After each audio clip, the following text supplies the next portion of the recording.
Dr. Marcelo Dombroso, desembargador do Tribunal Regional do Trabalho da 4ª Região em Porto Alegre, palestrante da 13ª edição do Fórum Sindical Sul.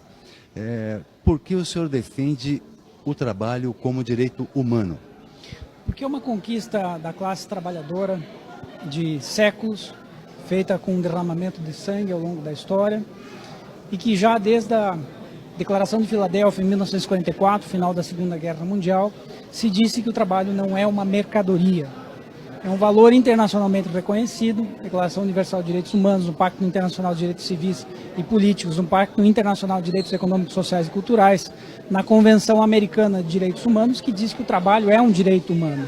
E cada vez mais essa realidade é invisibilizada ao povo com um discurso contrário aos direitos humanos, quando na verdade nações do chamado mundo desenvolvido ou primeiro mundo observam o direito ao trabalho como um direito humano ao que é. Não é um contrato, não é um direito de obrigações ou um direito privado, né? É um direito público, é um direito de engrandecimento da pessoa, né? De trabalhar e de ter respeito ao seu trabalho e às suas condições para desenvolvimento do trabalho. Na verdade, a única coisa que produz riqueza no mundo, hoje, se nós pararmos para pensar, é o trabalho das pessoas, não é o capital. O capital não produz nada.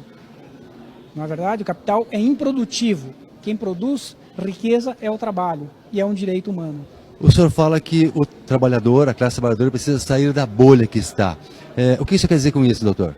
Eu quero dizer que há uma cooptação massiva da classe trabalhadora através de redes sociais que são compradas pelo poder econômico, principalmente de multinacionais e de interesses estrangeiros, que não são os do Brasil, os do nosso povo, que bombardeiam diariamente as pessoas com fake news, com vídeos desconstruindo a história, como por exemplo dizendo que o golpe de 64 não teria sido golpe, que teria sido bom para o povo, que teria sido bom para a classe trabalhadora, né, cooptando as pessoas para acreditar que uma intervenção militar, por exemplo, resolveria o nosso problema, a desacreditar da política e criando condições para que se instaure aqui um regime fascista, como aconteceu na Itália de 1930 e na Alemanha de 1930 também com o Hitler. Né? Isso nós não queremos, em absoluto. Nós temos que empoderar a classe trabalhadora para que ela tenha consciência de que é ela que produz riqueza, é ela que tem que ser valorizada e ela tem direito sim.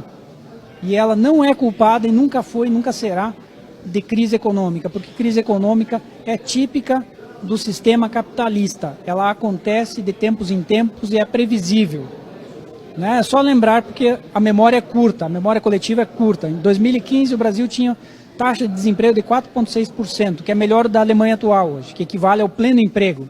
Se encaminhava para ser a 5ª economia do mundo e a CLT funcionava muito bem, obrigado.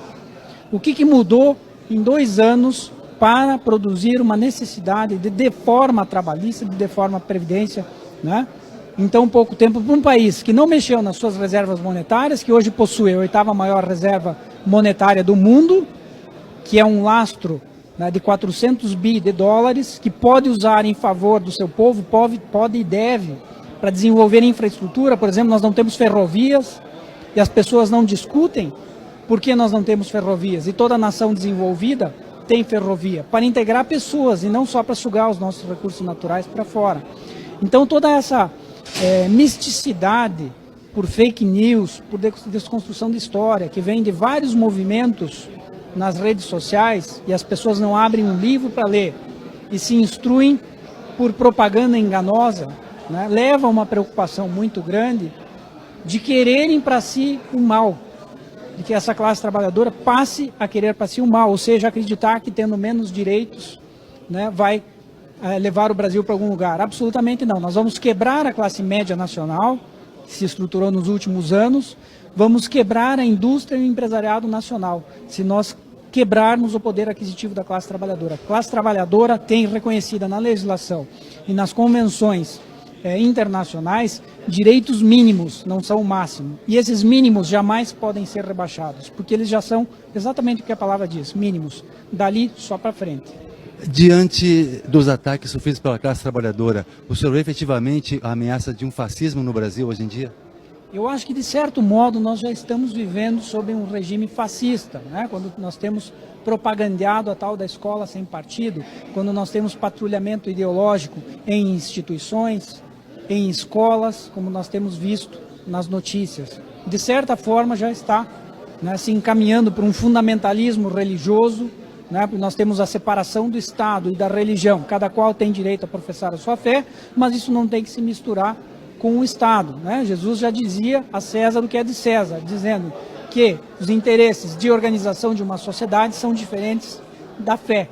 E hoje há uma mistura, uma cooptação das pessoas em torno de um slogan Deus, Pátria e Família, que é a herança da ditadura, que não atende aos interesses do povo, né? Ninguém é contra Deus, Pátria e Família, na verdade, mas o que isso diz?